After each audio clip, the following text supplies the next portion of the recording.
What's up, you guys? Sean Ross Sapp, managing editor of Fightful.com, FightfulWrestling.com, and FightfulSelect.com. This show brought to you by FightfulSelect.com. Of course, you can get all your news, your exclusives, your interviews, your podcasts over at Fightful.com and FightfulWrestling.com, absolutely free. But at the beginning of April, we did add our premium service, Fightful Select. I do retro reviews, Q&A podcasts, members-only podcasts, where we may talk a little bit of wrestling, but a little bit about everything else. I have a guest on there every month. And I also do the essentially the flagship show of Fightful Select, the Fightful Weekender podcast, where I break down my Fightful Wrestling Weekly, which has a bunch of exclusives. We talk about 205 Live, New Japan, Ring of Honor, Being the Elite, Impact Wrestling, which has been on a roll of late. So that's definitely worth checking out. This week, we've got the Weekender podcast. We've got my retro review of WWF SummerSlam 2000, as well as a dark match commentary with John Cena against Shelton Benjamin. Of course, we have a ton of other perks, which you all can just head over to Fightful Select and check out right now. I'm allowing you guys who subscribe to submit questions for interviews that I have upcoming as well. So you all get to interact more than ever. So head over, check out FightfulSelect.com. Then I won't have to plug it anymore. I am joined today by Alex Pawlowski, who I will say is the greatest Alex Pawlowski, which actually holds some weight because there were three others before you. Yeah, no, I'm Alexander Pawlowski the fourth. The other three, I mean, especially my great granddad. I mean, screw that guy. Jobber. Total ham and egger. Who'd he ever be? Nobody. Speaking of,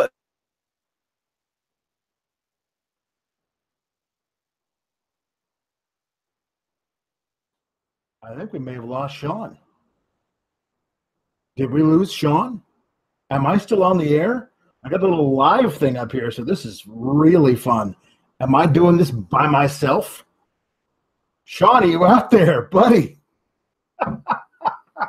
Oh, this is gonna be gold. Yeah, anyway, Sean, huh? Screw that guy. And wow, this broadcast is messing up. Messing up badly. Oh my God. Apologies, people. Google Hangouts stays messing up tonight. So my apologies ahead of time. But fortunately, Alex has access to my show notes, so he can just convey to you whatever it is I'm thinking. I could find them and use them. Yeah, sure. Somebody said, worst case scenario, code blue. Alex Solo. Anyway, WWE refs are only given names on TV these days when they are being shamed. Mm-hmm.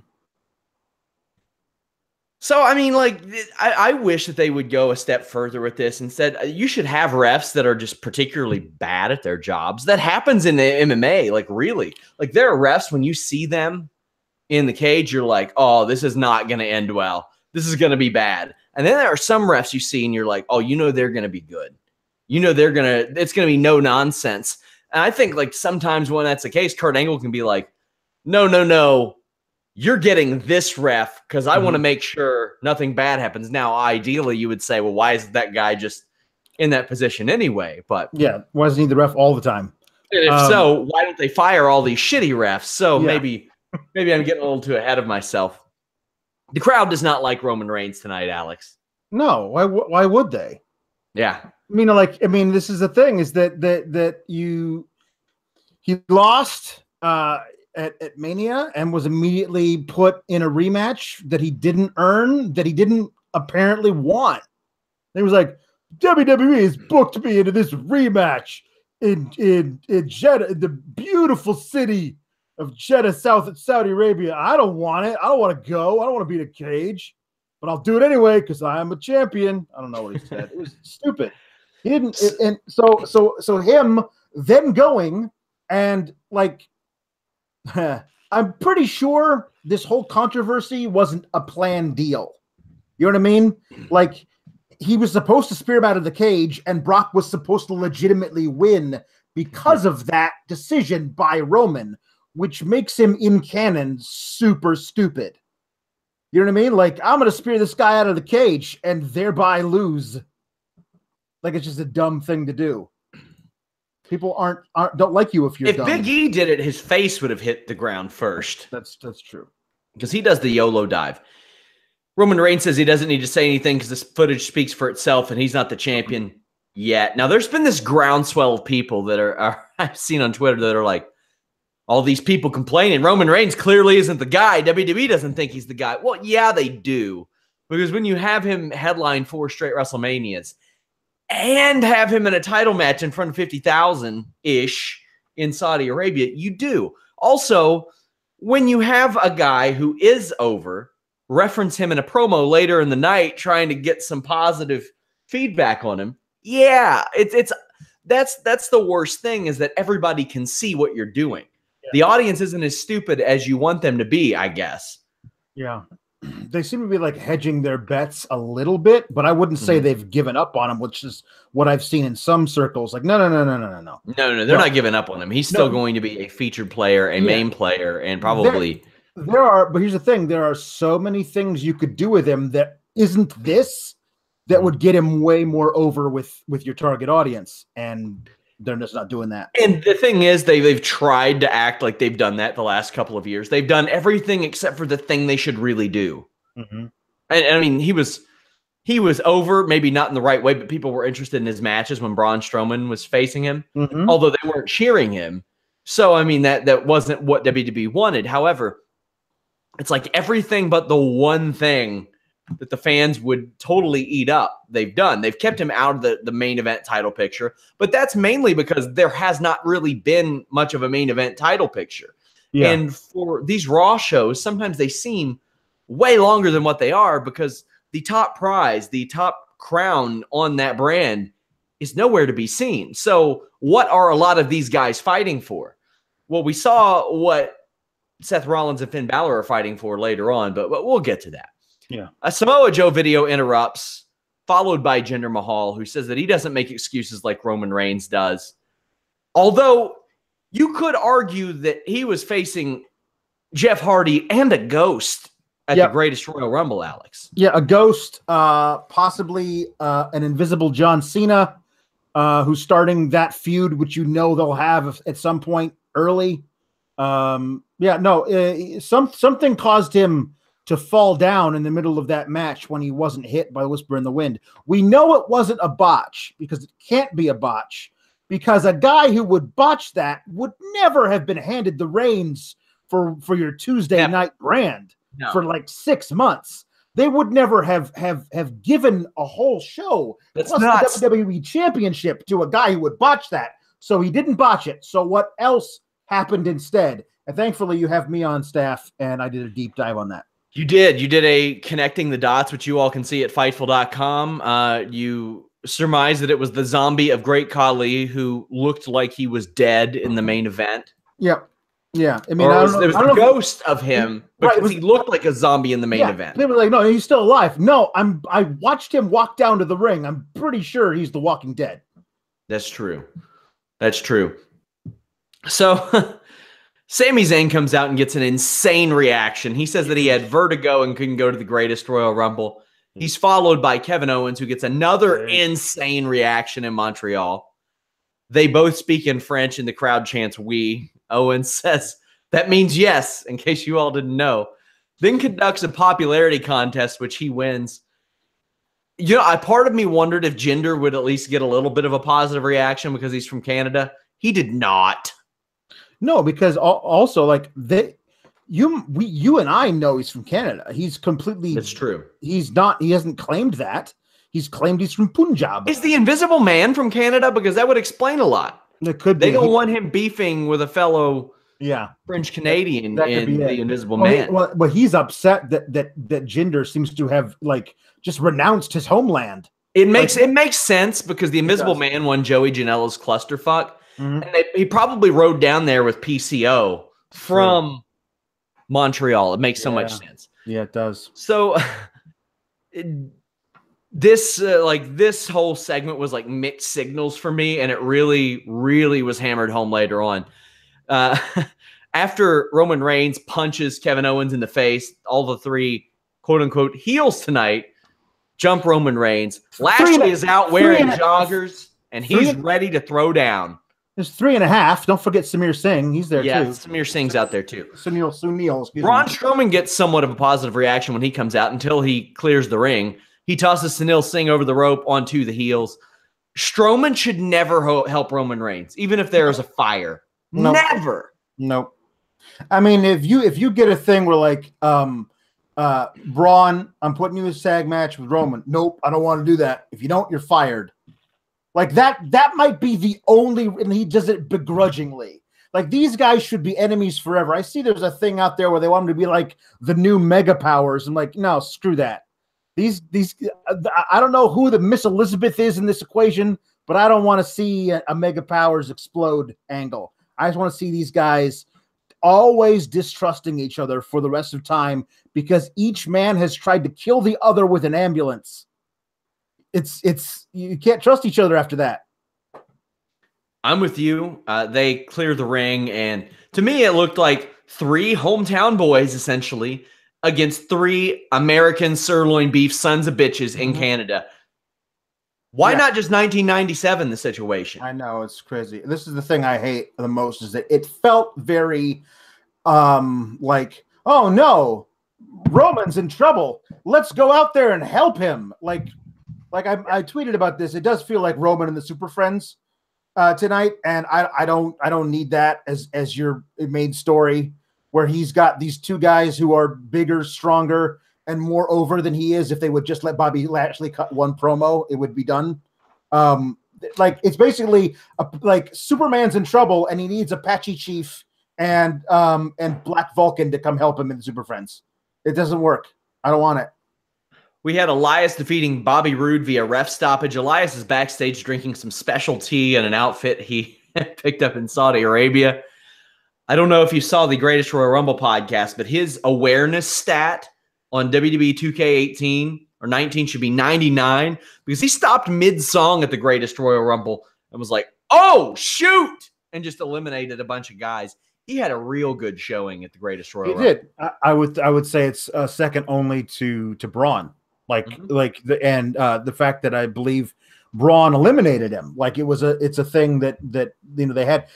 I mean that whole match, like 41 out of the 50 guys weren't on the Mania card, at least the main Mania card. Mm-hmm. Like it wasn't like you had the best and brightest in there. You were like, I don't know what to believe, but apparently you had a sumo wrestler in there because the Crown Prince wanted Yokozuna, but he wasn't available because he died 18 years ago. That is the dumbest thing I've ever heard. Not that I'm doubting the story. Yeah. I'm just saying it's dumb.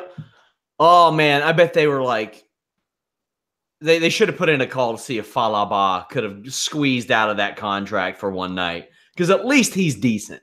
Falaba is very entertaining on Impact Wrestling. But, man, I bet they were like, oh, man, really?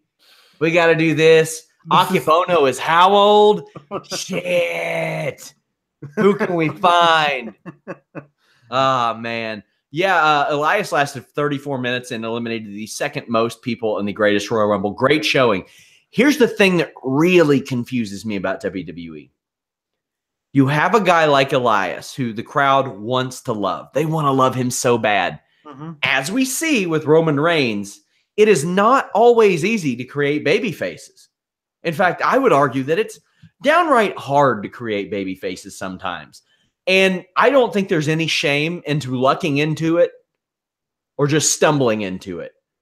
And if somebody picks it up and really likes somebody, roll with it. Elias, instead of calling the crowd mouth breathers, could just as easily call Bobby Roode a mouth breather if Bobby Roode were a heel, and it would get over. I would run with him as a baby face and embrace it, man. They love him so much. He controls every crowd. He told them to hold their applause, and they go nuts. He is eventually and predictably interrupted by Bobby Roode. Yeah. Bobby Roode has the benefit of being from Canada because his matches haven't gotten the hottest reactions of late. And you know he's a babyface because he's jumping off the top rope, Alex. Yeah, that's how you signify that. I think that Elias could very easily be a Miz kind of heel where the crowd loves him and he lets them because, like, yeah, you're damn right I deserve it. I'm the greatest thing in the world. Thank you all for recognizing it. Like his ego is kind of ironic at that point. And that's what we love because, oh my God, this guy, how do you not love him? And he's like, yes, I am worthy of your love. As opposed to the heels who were like, oh, you guys shut up. You never really liked me. That doesn't necessarily work. And insisting on him insulting the hometown fans every time is kind of just short-sighted, in my opinion. So Elias keeps evolving, doing different things in the ring. There's this heaving body slam that he does. I love the mule kick. That was really cool. Roode fights back with a nice spine buster. They battle in the turnbuckles, which leads to the babyface ballistic lariat, which is his super babyfacey move. Roode goes for his finish, but a couple of pin attempts are reversed. Elias slams Roode's throat into the ring post, and Roode has to be helped out. What do you make of this? Elias has went over Roode pretty hard lately. Mm-hmm. Well, I mean, they're building to Roode then winning over Elias when it counts, I would love it if they were building to a double turn. Wouldn't it be nice? That would be nice. I just don't know if that's the guy you have. There's a lot of double turns you could do to get Elias over. Anyway, the finish of the match was odd because in regular motion, running Roode into the top turnbuckle on the outside on the apron looked really vicious. Then they did it in super slow-mo so we can get a real good look at it. And in super slow-mo, the turnbuckle hit him like right about, I don't know, mid-nipple area. And they showed it in real super close-up and super slow-mo. I was like, oh, he's faking all that on the outside. Like, he didn't need to do the super slow-mo, and I feel like somebody in the truck could have previewed that and said, we're not doing the slow-mo, guys. It looks really bad in slow-mo. That's all they would have had to do, and we would never have known. But they showed it right to us, and I was like, oh, okay, it kind of took me out of it because I was with the whole thing. Like, when it happened in regular motion, I was like, ouch. Then I was like, oh, that's a lie. Whoops. So I'm liking that, but I like that match. I thought it was a very, very good match for what Bobby Roode matches usually are because I'm not typically into them. Authors of Pain defeated 3.0, which we're going by the names Jean-Paul and Francois tonight. That is a rib on Triple H for sure. I think that is great. They cut a promo in French before, and they got a really, really good pop. And then they got their asses kicked really, really bad. Half of a super collider because don't think WWE's letting them do the other half on the main roster. So they'll just have to gently conk opponents into one another. I don't like that last chapter, but whatever. They scream and shit after the match. They're not great promos, but they're probably going to be kept short and sweet. Still think WWE missed out not having them with Samoa Joe and just having these two guys in particular spend time with Samoa Joe, whether it be on the road, backstage, in the ring. This is what you would expect them to do to build up Authors of Pain. This is the same thing that they did on SmackDown to build up Bludgeon Brothers, which kind of bums me out because I just sat through 3 months of that. Yep. Don't necessarily need that. Now, it wouldn't be so bad had I not seen that, but I would just rather you show us a video package a couple of weeks of Authors of Pain doing this in NXT to be like, okay, we've established that they can kick the shit out of these guys who stand no chance. Yeah, there are also ways you could really easily, like, here's the thing is that in this internet age with social media, for those people who have the WWE network, check out this match that these guys did. Like, that's a great way of getting people to go to the network to watch these matches and to actually say, hey, they had this great match against TM61 when they won the Dusty Classic. Or, hey, this is how they became tag champs. Like, you tell the people that and they can go find that match and they can watch it and go, hell, that's great. I mean, being able to tweet out a recommendation to get these guys over in that way would be a great way of doing that. I think that they never should have had the Bludgeon Brothers beat a bunch of stiffs in 3 minutes when we already know that Harper and Rowan can kick ass together. They could have immediately thrown them into and let them actually have matches against. I really think that instead of inexplicably putting those two back together, They were feuding right before that, before they were taken off TV. Those two guys should have went out, had a top of the 9 o'clock hour no DQ match where they beat the living shit out of one another. Mm-hmm. And then they just eerily hug afterwards, because that's something that I would buy out of those two. And then all of a sudden they're back together. Like, that's something that you can just, it's so easy to tie that up. Yeah. I mean, you could do that. You could do that, like you said, at the top of 9 o'clock hour. You could do it on the lower part of a pay-per-view. You know, that would like build a kickoff show, and it would make sense. Absolutely. These guys, I was like, I miss. People were saying I miss Paul Ellering. I was like, I mean, I don't really think he added specifically anything, but you could easily team these guys with somebody else, like you were saying, Samoa Joe. Unfortunately, he's in SmackDown. Like a guy like, for example, a Bobby Roode, if he turns heel, would love to have these guys as his muscle, so he wouldn't have to lift a finger and stuff. Like, that's and he'd be a great mouthpiece for them. There's a lot of things you could do where you don't have to have them, you know, say one sentence and then I'm assuming say the translation of it in Albanian. It's kind of like, as opposed to Samoa Joe being their equal, if not more, Bobby Roode would be like, it's like the guys that you got to go through to get to him are way worse than the final boss. Which sometimes happens. Yeah. I mean, you see that here and there. Yeah. Ruby Riott against Sasha Banks. Ruby Riott emerged victorious. This match kicked a bunch of ass. This was an incredible match, I thought. And a pointless match, an inconsequential match, and an outstanding match nonetheless. Ruby Riott hit I love how she hit the second rope off of a whip instead of the top one. Sasha slapped her with just this overhead chop. Sasha connected great on a Thez press. Ruby Riott did this push kick that was really good. They mixed in some creative spots while slowing things down. I'm a big fan of the head scissor in the corner where Ruby Riott will throw somebody up, then kick them. Then this free fall cannonball senton. That ruled. That was so good. Everybody was raving about that move. A+ stuff on that, Alex. That was a way that you can switch it up and turn some heads, and just, it was outstanding. The crowd was into it. It led to Sasha Banks having the bank statement on, but the Riott Squad prevent the finish. There was these inside-out knees to Ruby Riott, then the Meteora on Liv Morgan. But ultimately, Ruby Riott hit the Riott kick and won. Outstanding. I thought this was going to be match of the night, and then main event happened. But outstanding match. Yeah, this is the kind of match that I was hoping for Ruby Riott since she came into the main roster, especially since she moved over to Raw. I always thought there was a great way of like keeping her as a babyface, but kind of a tweener when she first came up, where she just felt the need to prove herself against. I think there's a great storyline to be had with an NXT call up where you could manufacture some doubt that maybe she's not ready or whatever. And she takes that as a chip on her shoulder to go out and have great matches where she comes really close to beating, or maybe she's able to sneak out a victory against these. And eventually she proves herself.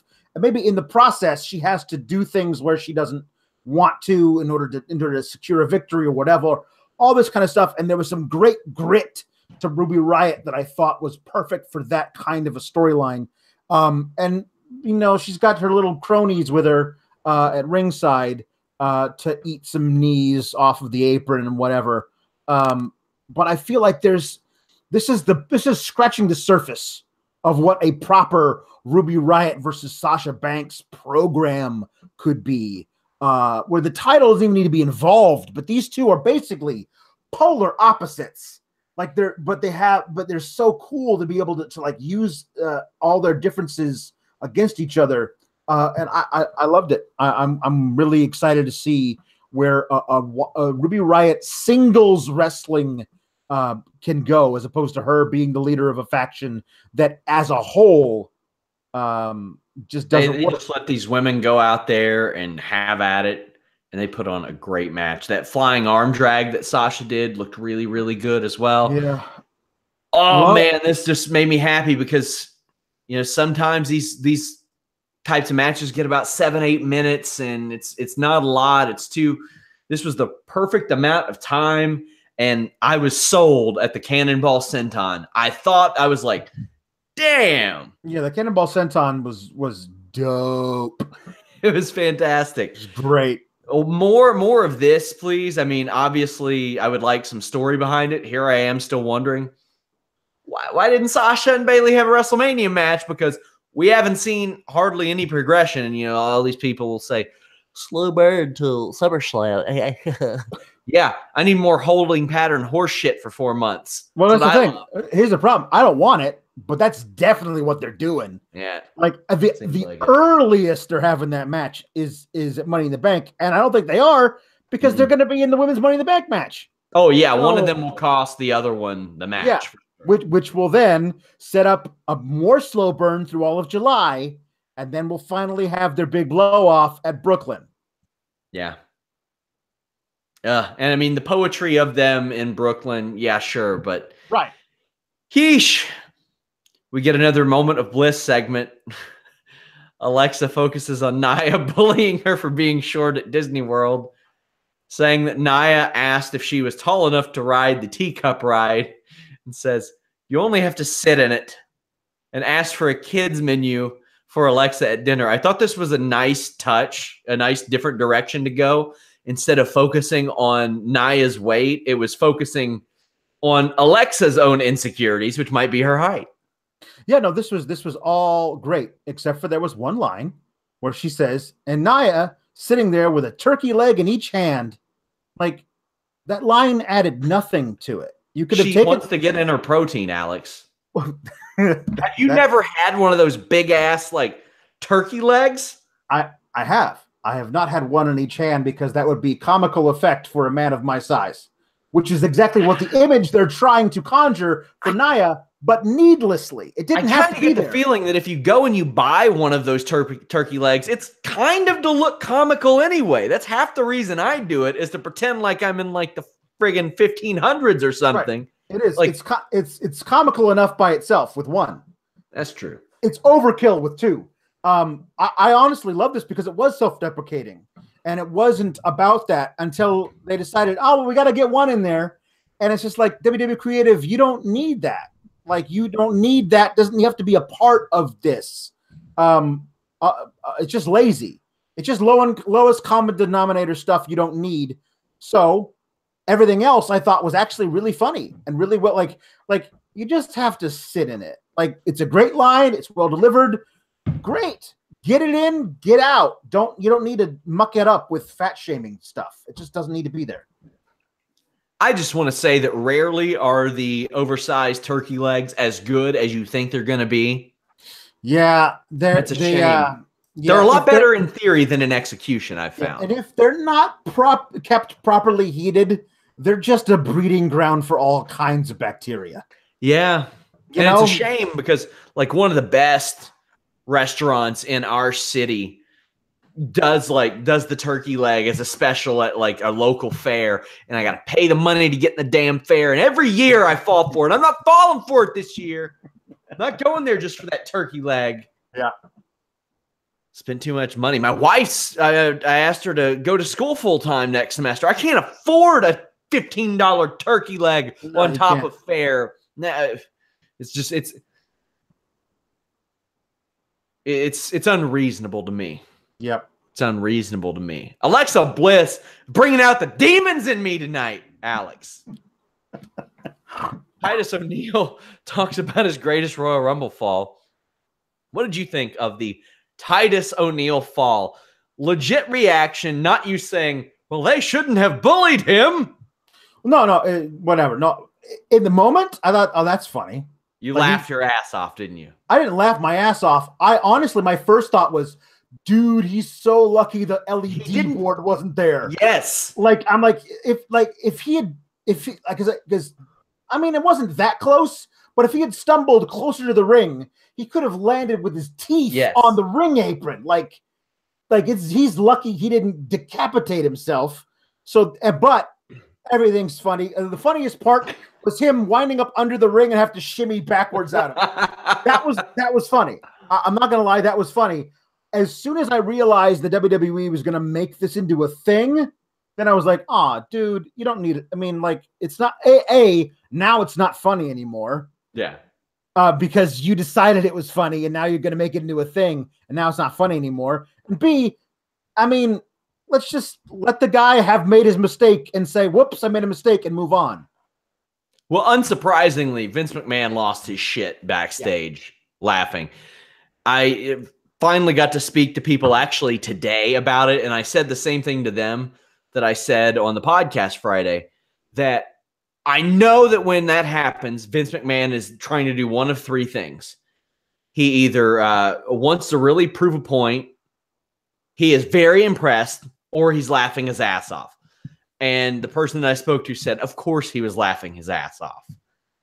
And over and over again was like, replay it. Replay it again. Replay it again. And I just imagine Vince McMahon after a 14-hour flight, knowing that almost immediately he's bound for another one, because hours later, they were on a flight out. Right. Like within hours of this moment, they were gone.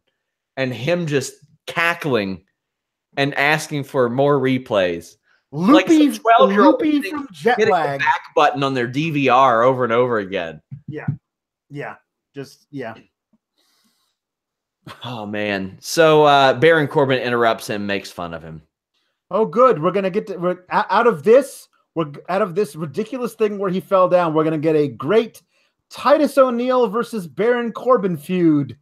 Hooray. I really thought they were going to wind down Titus's in-ring career, but him tripping over his own feet may have saved it.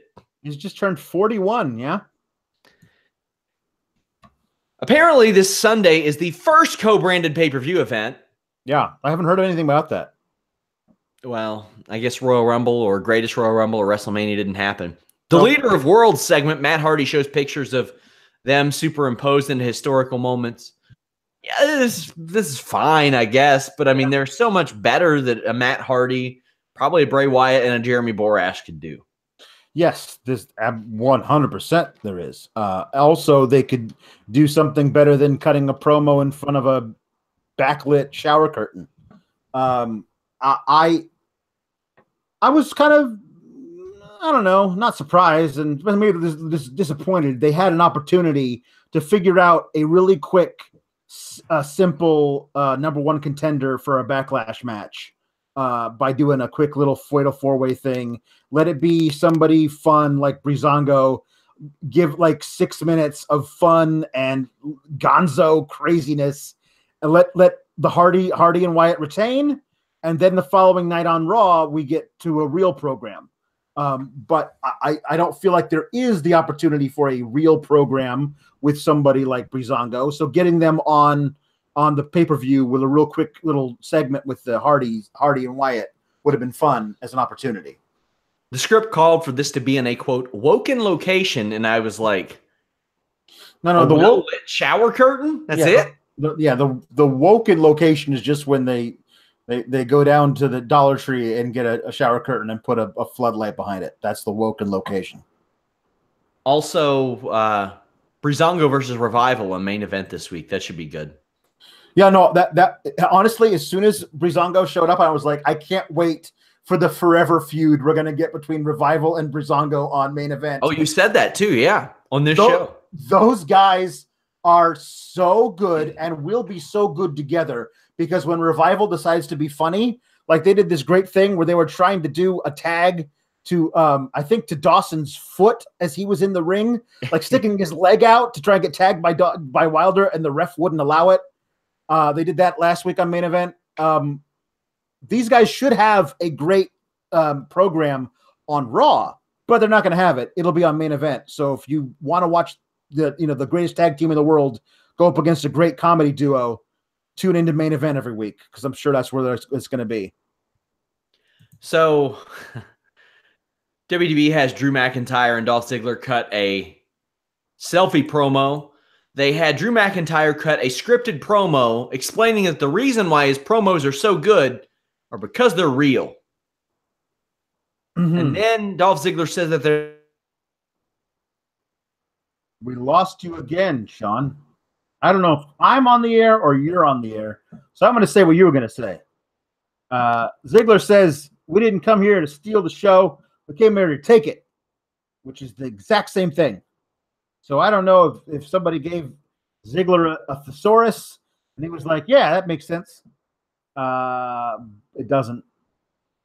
And we're back. I don't know if you were on the air. It was you. I have a window pulled up. Man, you all should tweet at Google, at YouTube creators, and say, what's up with this? What's up with this? Anyway, I don't know at what point you lost me, but I'll go ahead and reiterate. They had Drew McIntyre cut a scripted promo explaining the reason that his promos are so good is because they're real. Right. Then Dolph Ziggler said that they aren't stealing the show. They're taking the show. Yeah, I made the joke that I don't know who gave Dolph Ziggler a thesaurus, but he's not using it right.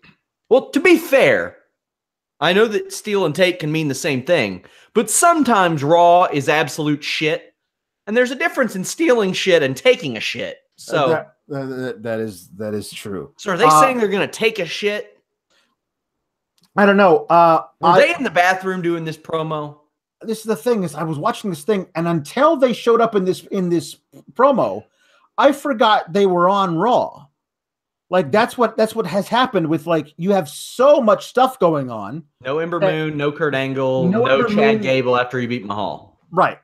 You have it's so deep. The roster is so deep that then you got that we're going to get what appears to be a Titus Worldwide plus No Way Jose versus Baron Corbin deal that they're going to keep on TV, but we can't get McIntyre and Ziggler in a tag match against, whoever. Like, I don't know. It's just a weird deal that we have to work with now and figure out who's been prioritized in the mid card. It's weird. Braun Strowman, Roman Reigns, and Bobby Lashley defeated Kevin Owens, Sami Zayn, and Jinder Mahal. WWE read the room really poorly on this. Yeah, they did. Reigns as a babyface in general is unusual booking. Braun Strowman helping him is even weirder. Zayn and Owens work underneath early on in this match. Owens gets a big-time pop when he helps Zayn.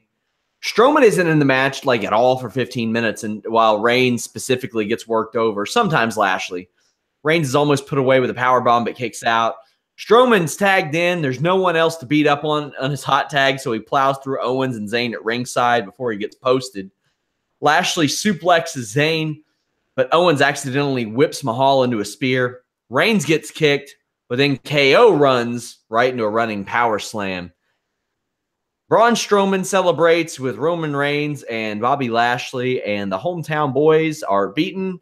This didn't make a bit of sense. I don't know who it helped. It made Braun look like a teddy bear for not wanting to kill this guy he always wants to kill, much less helping him. Roman Reigns, a guy who they seem to want people to like, didn't get the pin, so it's their way of saying, he didn't win, though. Yeah. Bobby Lashley didn't factor into the finish at all. He is brand new, need to get him over. Roman Reigns didn't help out his babyface situation at all. You had the two guys that were actually over lose, including one who got maybe the biggest pop of the night, pinned. Meanwhile, Jinder Mahal, the one guy on the quote-unquote heel team who got booed, didn't get pinned by the one guy on the babyface team who was getting a positive reaction.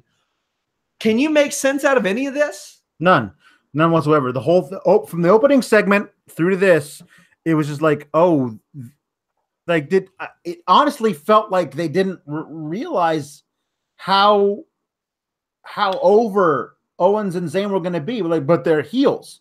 Even in their hometown, they're not going to get a big pop. It's been going on for 21 years now. It doesn't make it like they were hugely over. Like, I don't care how many pairs of condescending reading glasses Sami Zayn pulls out of his sweatshirt, he's not getting booed in Montreal.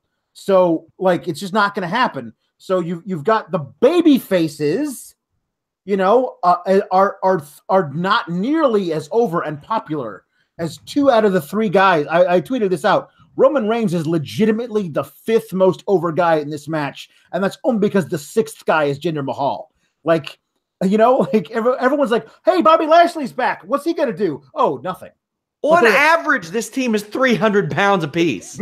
They're excited to see Bobby Lashley, what he can do, but you're not showing him do anything. And guess what? The tag match this Sunday isn't going to do anything for anybody because just the way it's been working, if Braun is in a tag match, he sits on the apron and waits to get his hot tag. He mows through everybody and then gets the pin.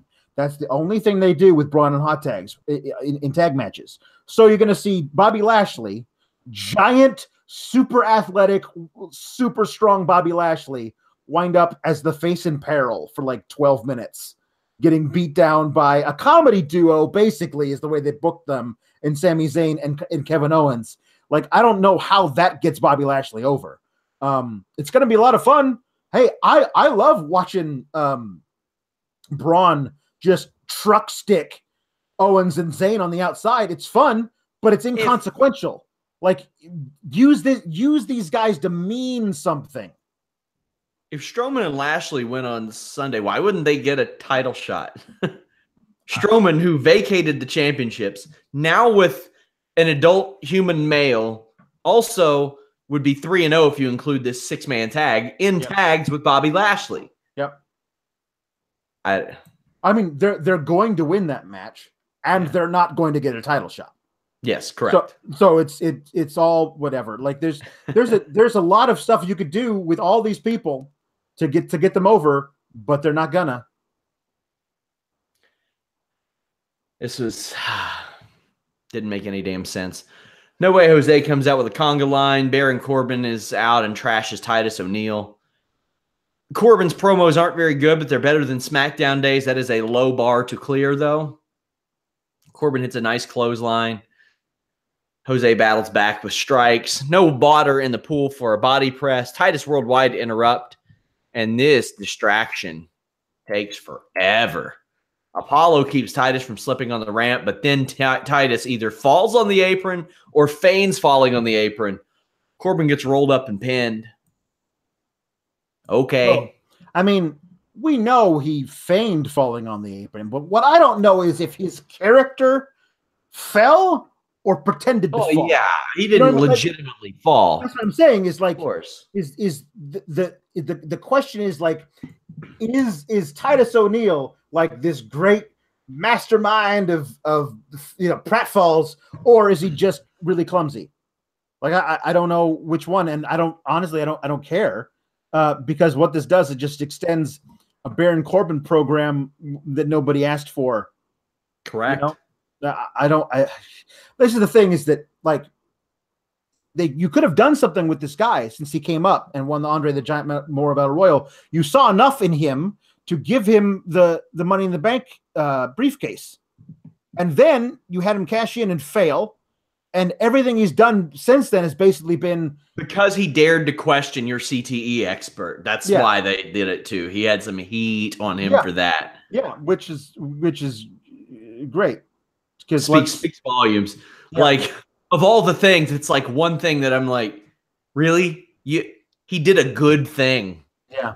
Because as it turns out, apparently the people who you all have in charge don't know that much. No. Because they have a guy sit out for 3 years when he doesn't need to be sitting out for 3 years. You have a guy who sits out for 3 years because this CTE expert tells him, if you get back in the ring, you're going to go brain dead. And what happens like literally a month after he comes back from being gone for 3 years? You put him in the greatest Royal Rumble for 74 straight minutes. Yeah. I think he's doing okay. So, yeah, maybe Baron Corbin questioning that guy was the right play. Natalya defeated Mickie James. Natalya is joined by Ronda Rousey, who goes right after the arm of Mickie James. That person being Natalya going after the arm. Mickie pulls a guillotine, but Natalya ends up with a discus lariat. I don't know why Natalya is even going after Alexa in this match. You have Ronda goddamn Rousey on the outside, who goes into full Summer Rae sprint mode. She looked like the T-1000. Alexa is like, I am 4'10". Please stop running so fast. I have little legs. My God. I just loved it. You know what? That's Linda Hamilton in the new Terminator. There you go. Just have her throw her out there. Don't have her sail out, or make her be the female Terminator. Yeah, no, seriously, she's the T-1000 in female form. Like, it was, man, that was great. The sprint, whew, scary, loved it. Natalya has her leg attacked, but pins Mickie James. Nia then chases Alexa Bliss, then goes face to face with Natalya and Rousey, and then big happy cheer. Yay! We're all baby faces, and therefore on the same team. Hooray! Woo! Ronda Rousey has never gotten along with anybody but Jessamine Duke and Shayna Baszler ever, but all of a sudden she's gonna get along with the women's champion. Okay. That poor writing for her, I think, because I think instead of woohoo to everybody, she has an established relationship with Natalya. I buy it. I've seen them train together for years. However, I think you should also plant the seeds of what will it be like if Ronda Rousey faces this person almost every time. Yeah, I think a tentative handshake is as good as you're gonna get between people like this. Not a like, let's raise our arms because we're on the same team. Yeah. Don't like it. Seth Rollins comes out, incredible reaction. He speaks a little bit of French, but gets a big pop. Says that he doesn't want to be the kind of champion that Brock Lesnar is because Roman should be champ anyway. Oh, I feel bad that they fed him that line. Well, yeah. Not the Brock line, right? But the Roman line. The Roman line was terrible. I could see still what they were doing with the Brock line. I saw it, but I was like, okay, it'll help you if you say it. Right. Yeah, but he basically said the same thing about Brock that Roman's been saying, but said it short, sweet, to the point, made his point, got out. Like, Brock's never here. When he does show up, he gets lucky and wins matches he probably should have lost anyway. And now who knows when we'll see this guy again? Like, that's true. And that's why, but here's the thing. Seth is your most important singles male champion on Raw because the other guy isn't there. So there's an interesting poetic justice in this whole thing if they could play it right. It's not just Montreal. Like, they were super into Rollins, but every place loves Rollins now. He's become as over as a babyface as he's ever been. And in canon, that should probably stick in Roman's craw just a little bit. Yeah. Like, this is the guy who turned on him and Dean a few years ago. He was persona non grata. Alice, you make it too easy. Stop it. You make it too simple. He stole Roman's title from him at WrestleMania 31. Like, all this stuff. Every good heel has something rooted in truth that they're upset about, and he's got some things to be upset about. Yeah. He should have won the title, and Seth Rollins is more popular than him, but he's a baby about it. Here's the thing. In character. Yes, he could easily come out and say in some promo with him and Seth in the ring, he said, Seth, was one thing I don't understand. Why do they love you so much?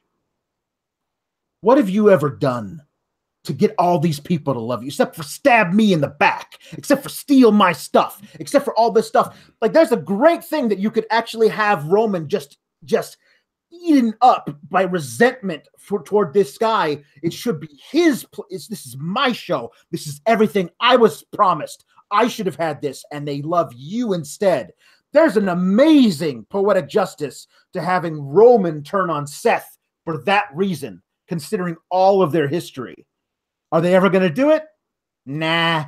But wouldn't it be fun? Sure would. Finn Balor comes out. He also speaks a little bit of Spanish, and Seth Rollins' reaction was great. He was like, you son of a bitch. I worked on that for like 12 minutes today, and you just came in and took it. It was really, really good. In fairness, what Rollins said was, thank you very much. And what Finn said was, my name is Finn Balor. So I think they got that out of the French 101 book. I'm pretty sure. Of course. But still, it was a good moment. I really liked it. Balor brings up their greatest Royal Rumble match. Says they're 2-2 so far, wants a rubber match for a title. Rollins polls the crowd, accepts the fight. They shake hands and they are interrupted by the Miz-tourage, still coming out to Miz's music. Even though they both came out to their own individual music in the Greatest Royal Rumble. The Miz-tourage want a stable with all 4 guys, and they reveal crudely pasted shirts with all of their faces on them. They want to be the 4 horsemen of the WWE, Alex. Yeah, that honestly, that's really funny. I loved it. There was somebody who was like, why are these guys coming out to the Mrs. Music when they turned on him 2 weeks ago? And I thought that too, until there was a guy who follows us who was at the show, and he said that everyone there thought the Miz was going to come out. So it was a huge reaction, like, oh, the Miz is here, that's gonna be fun.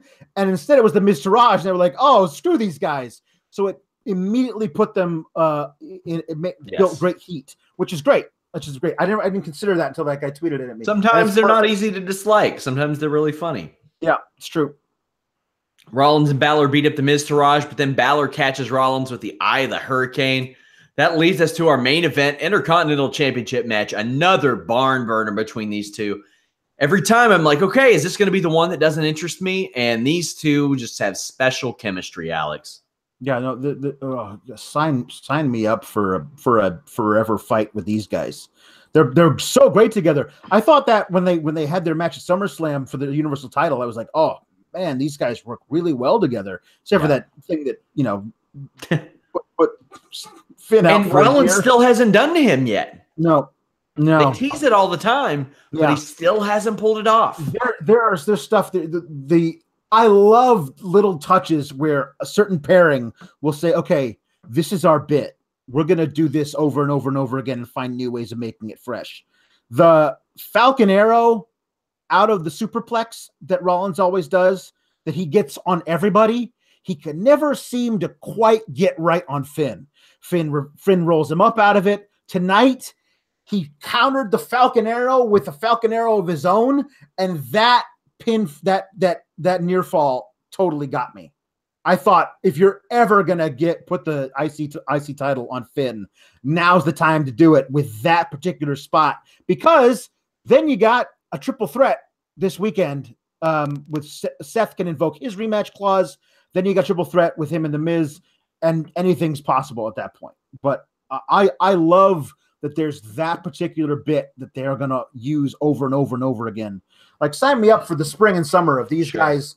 The IC title picture is in such great shape over on Raw. Well, because there is no Universal Championship picture. Well, that's true. I always feel like the Universal Championship picture is whatever Roman's doing, even if Brock isn't around. Yeah, because that's the way they treat it.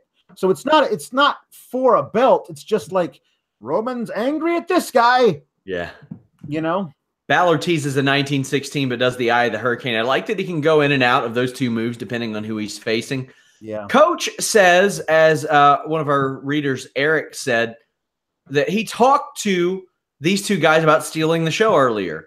Yet this match was made in the middle of the show. Yep. Thumbs down, Coach. Ripcord knee after a sling blade. Balor kicks out at 2. Rollins stops the coup de grace. I love the story Balor and Rollins continue to tell, that Rollins cannot hit the Falcon Arrow off of the superplex on Balor. It's happened 3 straight times. So now, every single time that superplex comes, I sit there and I go, what's going to happen? Is he going to hit this? Is he going to get rolled up? Now I got to wonder if Balor is going to do a Falcon Arrow of his own. This was a kick-ass spot, Alex. No, I said the near fall completely popped me. I honestly thought they were going to do this because that spot was so inspired. Like, the Falcon Arrow out of the Falcon Arrow was something I had not considered, and it was just great because I also have never seen Finn hitting Falcon Arrows on people. Like, it's great. It's his own. It's using the other guy's move against him in a way that was just really inspired. I love that these guys are finding new ways of doing a spot to keep it fresh. Love it. Love it, love it, love it. Really good stuff. Balor clotheslines Rollins out of the ring after a nice DDT, gets a tope con hilo. There's a coup de grace attempt, then 2 curb stomps miss, but Balor gets a sling blade. Rollins slugs Balor with a super kick, hits the curb stomp for the win.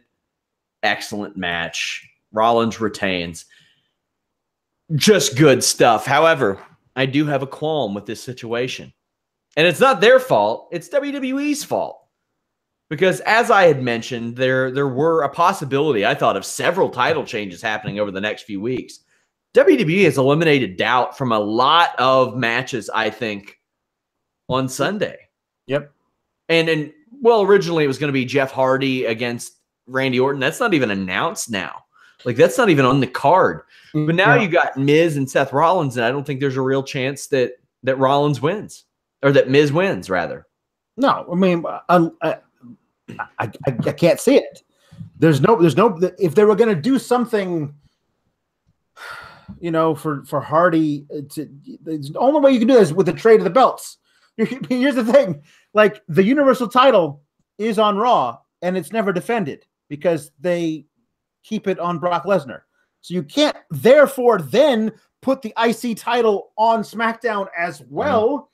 Otherwise, it's just the Raw tag titles, which aren't being defended at Backlash, and the women's title. There's nothing on Raw. So the Miz isn't winning. He isn't. There's no way he can win. So why are we having the match? It'll be fun to watch, but it's useless. That's the whole thing. That was my main anticipatory problem with the Greatest Royal Rumble. Was that it was going to wind up being just a giant house show. It was the most expensive house show, and that's all it was, because no titles changed hands. All you have is, it changed hands from vacant to the leaders of worlds. That's it. Oh, and Braun got to take home his very own Mountain Dew championship. Yes, he did. So that was nice of them. We will have our full picks on the SmackDown Live post show tomorrow night, that being Tuesday night, myself and Jeff Hawkins. A couple of news bits from this weekend. Muhammad Hassan, a guy that I come to know pretty well through doing a couple of long form articles on him. He did an interview with Matt Kuhn and Robbie E of the Why It Ended podcast, and that kind of motivated him. He got in the ring for the first time since 2005 this weekend. Had a match with Papa Don, won, looked in great shape, told me that he's open to wrestling a little bit more, but isn't getting back in full weekend warrior mode. I didn't think this was ever going to happen based on me talking to him and his lawsuit with WWE. Didn't think that would happen either. But literally before this, the last time he wrestled was against The Undertaker when he was killed off of WWE programming. Wow. That's a long time, man. Very long time. He's going to get some bookings, man. Yeah. Hell yeah. Some bookings. I wonder what the WWE trademark situation on Muhammad Hassan is right now. They can't have renewed that. Exactly, right? So they don't mention him anywhere. Like on the network, they rarely do on WWE.com. They've never had him be a talking head on the network. He's not been a part of one of those retrospects. Of all the terrible booking and writing things they've done in their history, everything else you can find out there, but not this. There's a certain people, there's the Benoit thing, which is a completely different thing, but this was entirely creative. And they were like, whoops, we screwed up so bad, we're never going to mention it again. That's how bad that is. That's woof. Speaking of screwing up really bad, Batista revealed today that WWE just flat out ghosted him when he was planned to have a program with Ronda Rousey leading into WrestleMania and then a program next year with Triple H.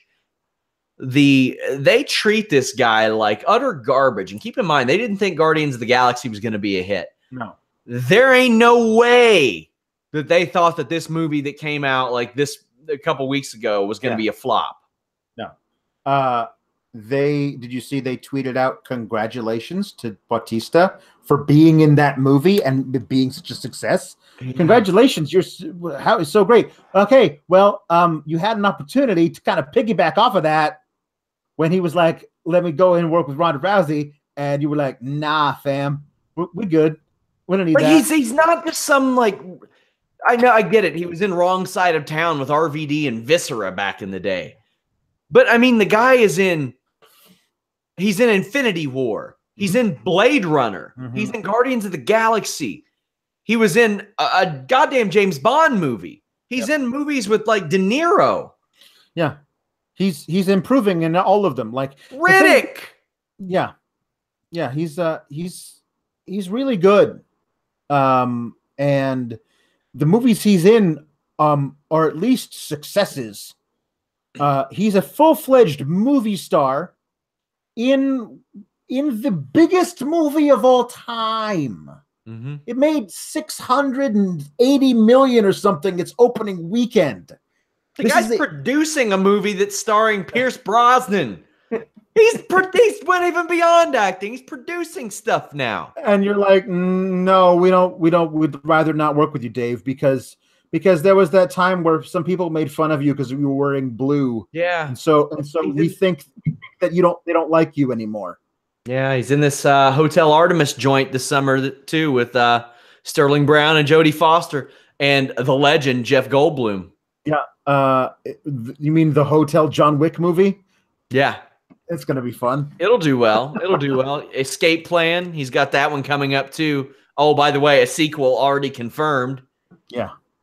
Another Offenders movie. And he's like, hey, let me sneak in a full-time WWE run in between that. Yeah. Guys, thank you all for tuning in. Leave us a thumbs up, subscribe. Of course, visit Fightful.com. I have tons of exclusive news. You know, there aren't a whole lot of websites out there that have put out more exclusives, interviews, stuff like that than Fightful.com has, especially of late. We're putting out all kinds of information on behind-the-scenes stuff with Raw. I've got who produced what segments coming tomorrow morning. Got that Fightful Wrestling Weekly on Friday, and I break it down on Fightful Select exclusively for subscribers. So even if you're not sold on Fightful Select, just go over there, poke around, see the cool things you can get by being a subscriber. You can follow Alex at Pawlowski the Fourth. Follow me at Sean Ross Sapp. Most importantly, guys, just visit Fightful.com. Leave us a comment on the video below if you're watching on YouTube. Until next time, we are out.